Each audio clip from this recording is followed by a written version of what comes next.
Bonjour, je suis très excité de commencer cette partie avec vous. Cette partie consacrée aux exercices. Nous allons avoir en tout 12 à 13 exercices afin de consolider ce que nous avons vu dès le départ. Ok, voici comment nous allons procéder. La meilleure façon, c'est que vous lisiez l'énoncé de l'exercice, vous l'essayez vous-même et puis vous regardez la solution. Et je veux faire la solution avec vous. Je vais juste vous dire qu'il n'y a pas une meilleure méthode pour programmer. À vous de choisir. L'essentiel, c'est d'arriver au même résultat. Ok, voici l'énoncé. Écrivez un programme qui affiche les informations suivantes. Votre nom, votre adresse avec la ville, l'État et le code postal, votre numéro de téléphone, votre département universitaire ou votre département. Tout dépend de ce que vous faites. Donc ça, c'est un programme très simple. Nous allons sans plus tarder procéder à notre environnement de programmation qui est Spider. Ok, nous allons l'écrire très simplement avec print. La première chose d'abord, c'est de vous assurer que vous avez défini votre environnement de travail. Je vais utiliser ça. Et je vais aller sur mon desktop. Je vais choisir Python Exo. Et on y va. Print. Comme votre nom. Mon nom c'est Estelle.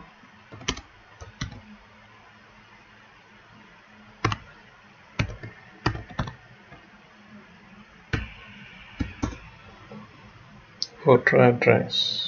Print. À vous d'écrire votre adresse. Ok, je peux 225 rue de la Joie. La ville, c'est, je vais dire Abidjan.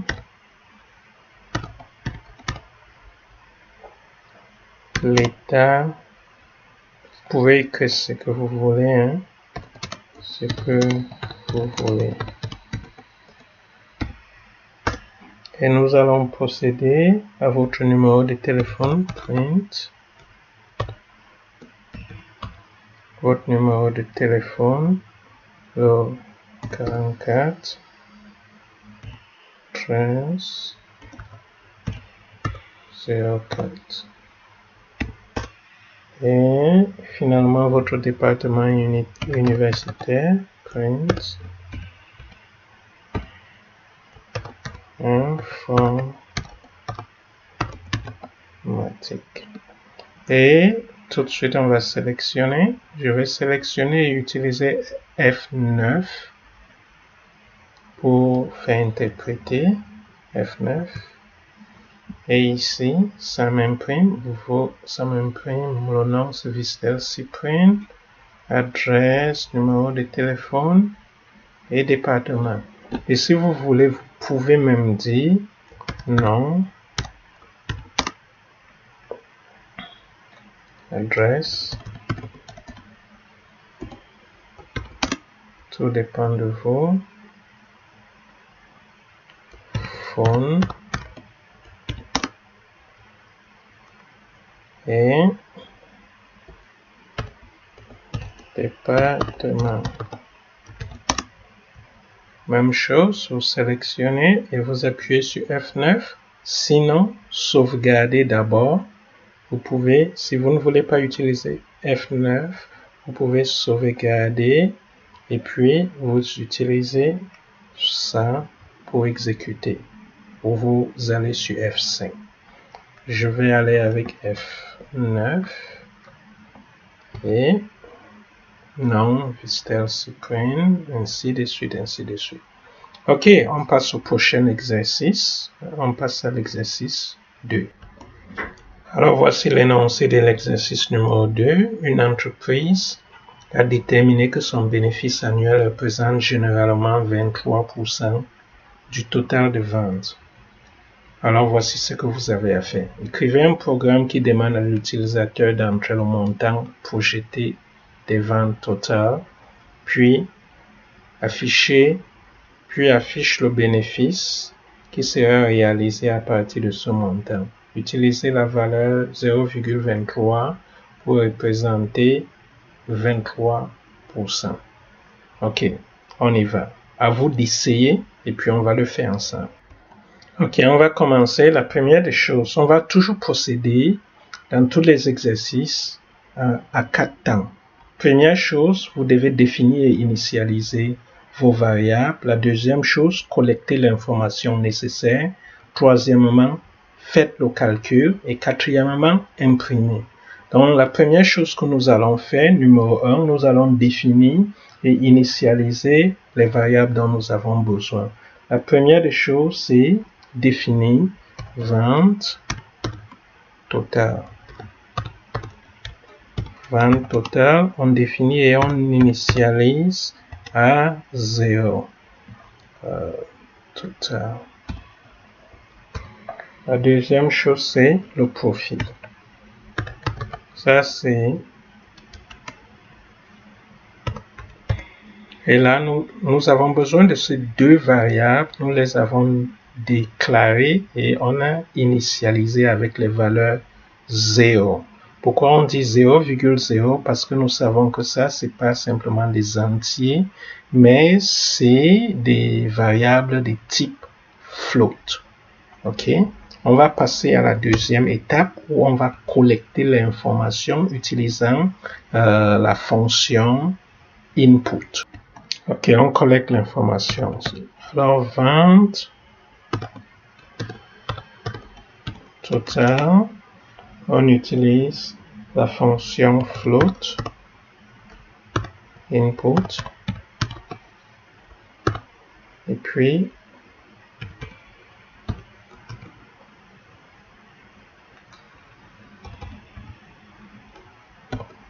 entrer le montant de vente totale. Là, ça permet qu'on puisse collecter cette information de l'utilisateur. C'est la seule information dont nous avons besoin. Nous allons calculer le profit à base de cette information et le profit est donné par vente totale multiplié par 0,23% comme nous l'avons dit. Alors la quatrième étape, c'est d'imprimer print.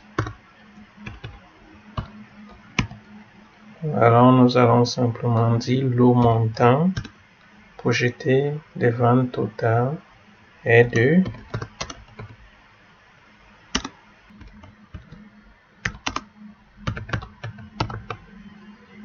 Alors nous allons sélectionner et exécuter ce programme. F9. Et ici, à la console, ça nous demande d'entrer le montant projeté de vente totale. Alors je vais entrer le montant 20 000.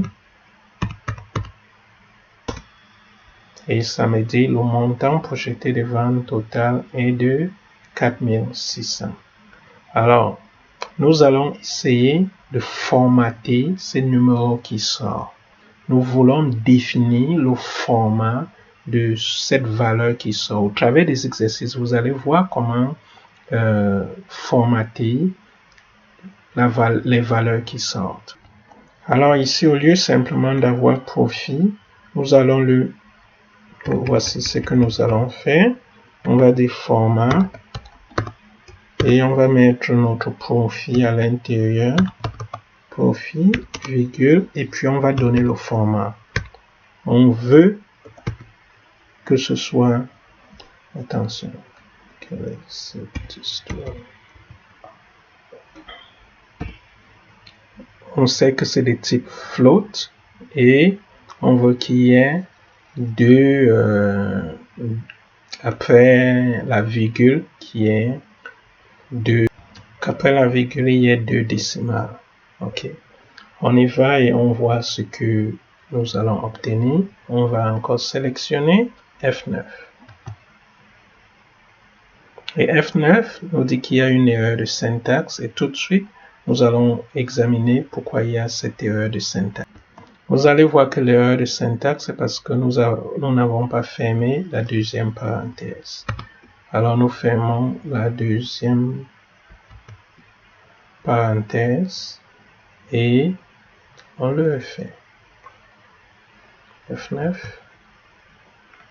Entrer le montant projeté de vente totale. Je dis 30 000. Et vous voyez qu'on a 2 décimales après la virgule, contrairement à ce qu'on avait avant. Donc, si on change ça en 3 ou en 4, et on fait la même chose, F9, et on dit 30 000, on a 4. Donc, ça, c'est la syntaxe pour déterminer combien de décimales vous allez avoir. Ok, on passe au prochain exercice. Ok, nous passons au prochain exercice. Ici, ça dit, écrivez un programme qui affiche les informations suivantes. Non. Voici l'exercice. Bon, ça, c'est difficile à prononcer.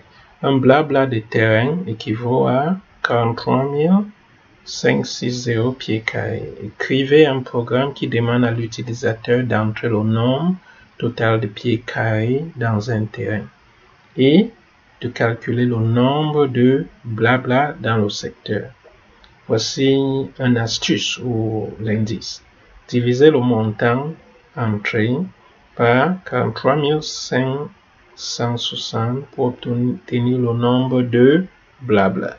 Alors, essayez-le. La première chose que vous devez faire, c'est de définir et d'initialiser vos variables. La deuxième chose, c'est de collecter l'information de l'utilisateur. La troisième chose, c'est de faire votre calcul. Et finalement, vous devez imprimer votre réponse. Allez-y. Ok, on y va. La première chose, nous allons... je nettoie d'abord mon écran. La première chose, c'est que nous allons définir et initialiser nos variables. Premièrement, je vais prendre la taille. Je l'initialise. On va déclarer ce blabla. Et on va l'initialiser. On procède avec une constante qui nous a été donnée. Et sachez que la convention pour déclarer les constantes, c'est de les écrire en majuscule. Alors, pied carré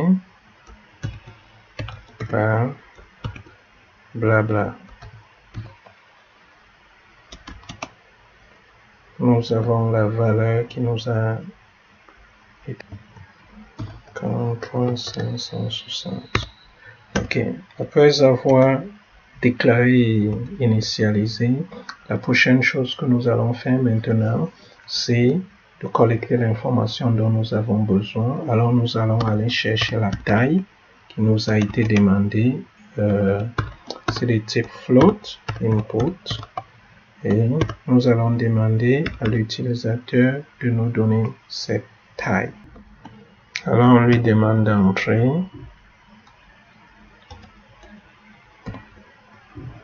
le nombre total de pieds carrés.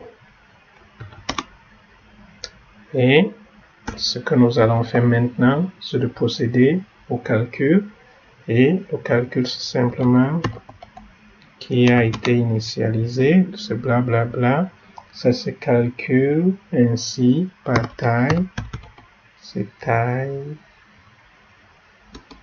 divisé par cette constante. Je vais simplement le copier et le coller là. Et après cela, nous allons imprimer. Donc, on le fait toujours en 4 étapes. Première, on déclare et on initialise. Deuxième, on collecte l'information. Troisième, on fait le calcul. Et quatrièmement, on imprime le calcul que nous avons fait. Alors, je vais simplement, je vais utiliser les guillemets doubles. le nombre total de pieds.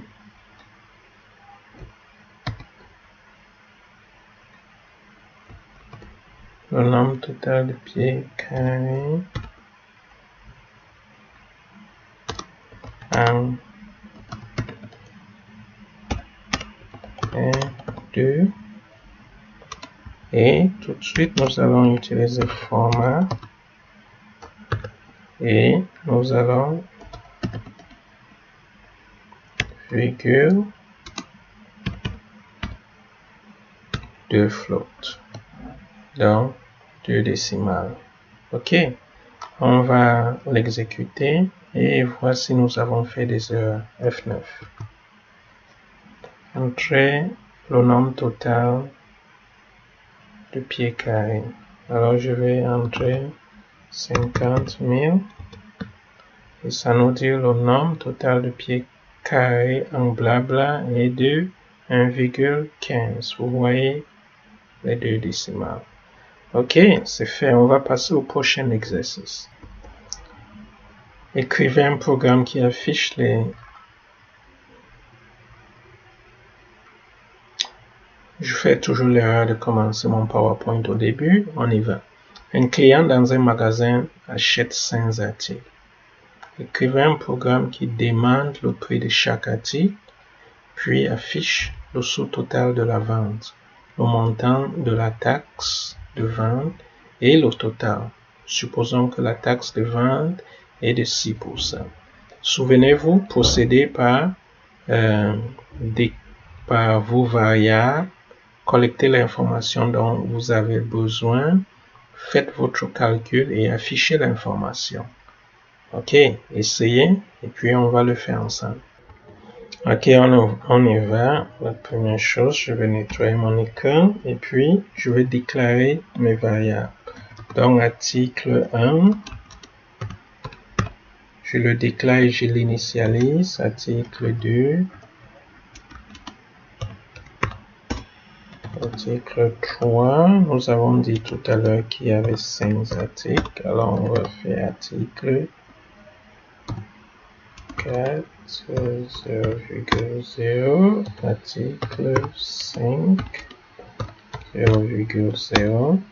Et ensuite, nous allons regarder notre sous-total.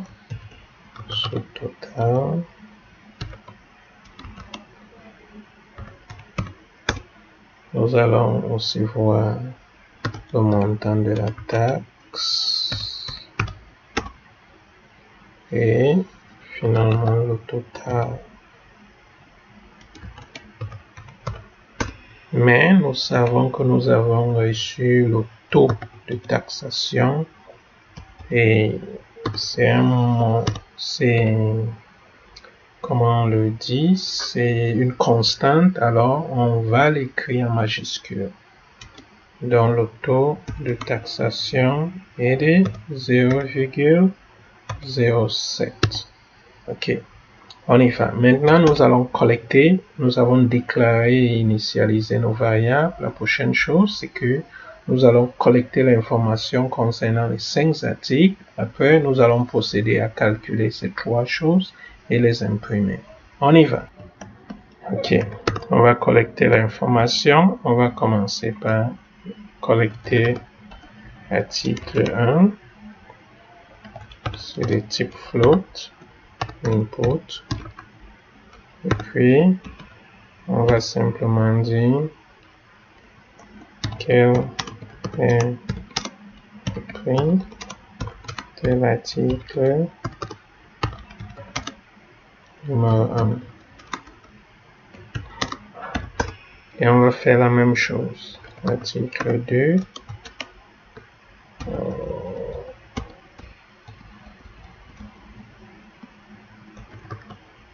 Article 2. Float. Input.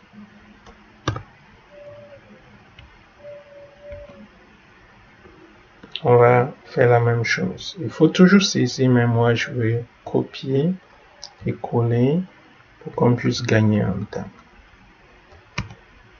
Sinon, nous allons passer la journée ici. Article 2. Et même chose.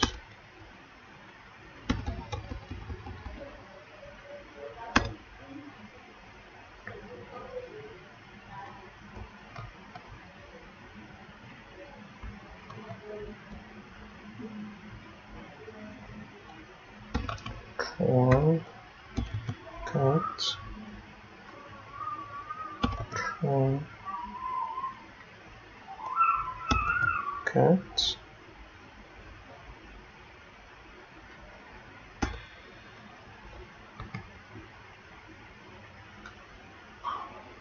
Et l'article 5. Super. Je me débarrasse de ça. Et puis, maintenant que nous avons collecté l'information dont nous avons besoin, nous allons immédiatement procéder à calculer. Alors, nous allons calculer le sous-total. Sous-total.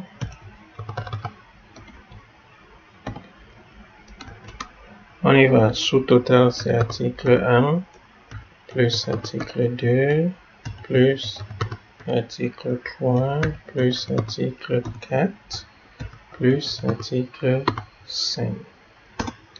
Et la taxe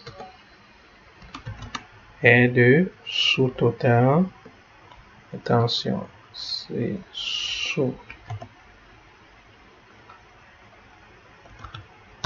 sous-total multiplié par le taux. Et finalement, total, c'est sous-total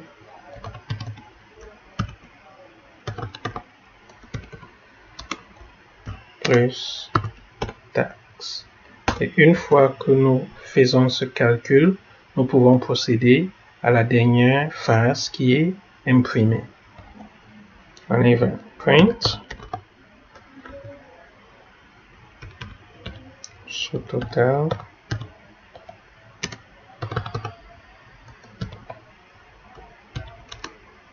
Et on procède avec la virgule. Et puis format. Nous allons avoir sous-total.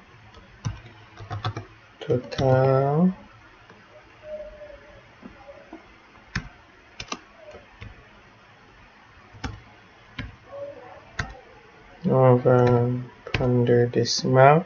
Vous pouvez jouer avec comme vous voulez. Print. Taxe.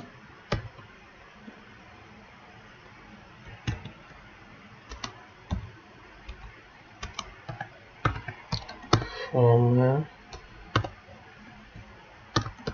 Taxe.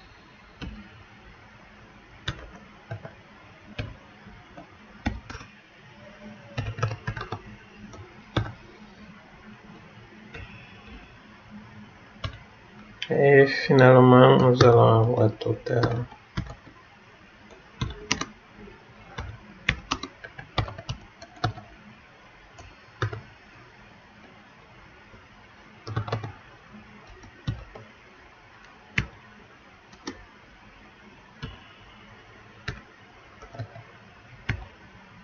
Et on y va. On va l'exécuter avec F9 et nous allons voir si nous avons fait d'erreur ou pas. Allons-y. Ok, ce simple n'est pas nous dire que nous avons fait d'erreur. Je vais simplement essayer d'augmenter notre console, l'espace que nous avons pour console, pour que nous puissions bien voir. Quel est le prix de l'article numéro 1?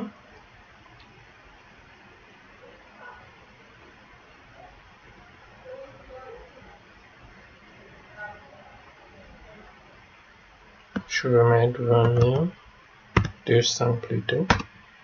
Quel est le prix? 20, 200, 200, 200, 300. Et ça nous dit sous-total. Donc si vous additionnez ça, vous vous avez 1100, la taxe est de 77 et le total est de 1177. Alors nous voulons avoir l'espace entre ces deux endroits. Afin d'avoir cet espace, nous pouvons utiliser une petite technique. Je peux tout simplement utiliser la barre oblique inversée, même 2 fois, pour avoir assez d'espace. Et nous allons refaire la même chose. F9. Et ça nous demande article numéro 1, 200, 300, 200, 300 et puis 400. Et nous voyons, nous avons assez d'espace.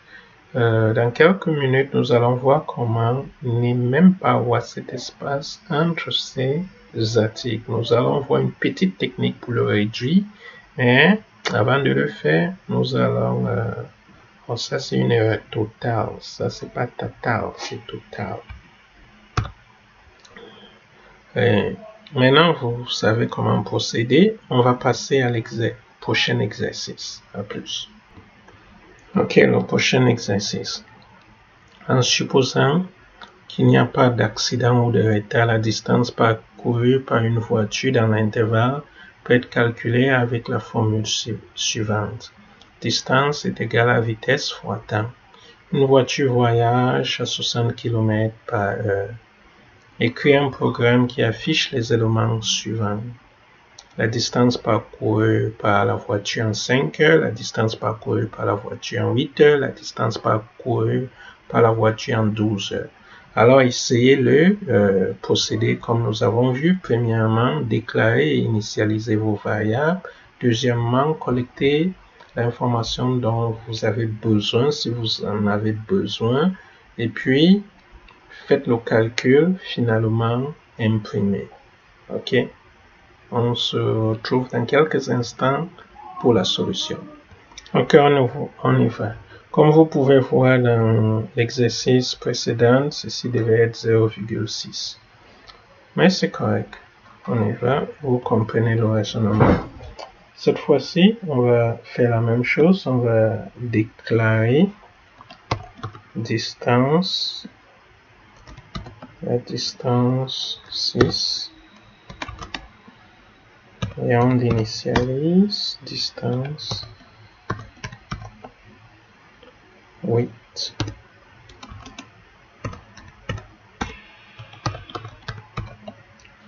Distance 12. Et on va procéder avec notre constante qui est une vitesse.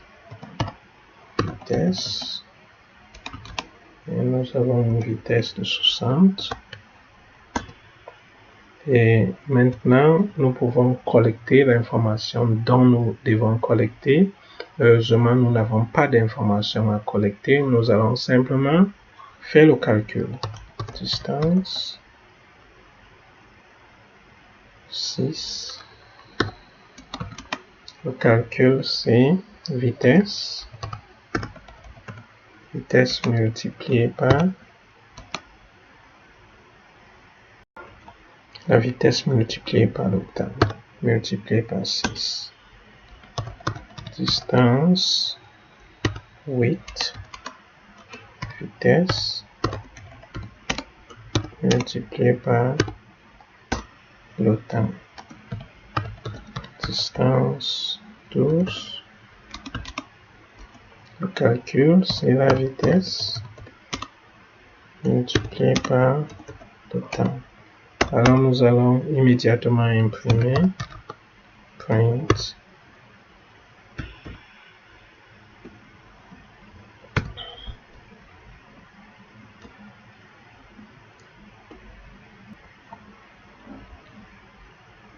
Nous allons écrire vous allez parcourir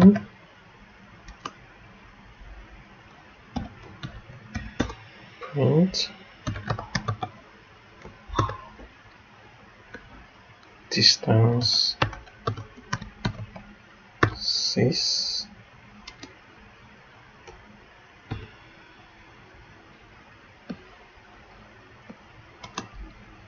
kilomètres en 6 heures.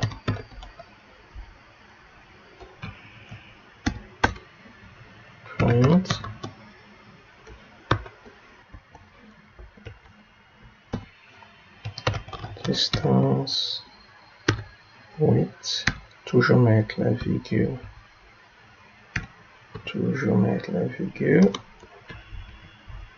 Vous pouvez utiliser les simples guillemets ou les guillemets doubles, ça ne change rien. Kilomètres en 8 heures. 30. Distance 12, virgule, kilomètres en 12 heures. Ok, on va laisser pour voir si nous avons fait 2 heures. On y va avec F9.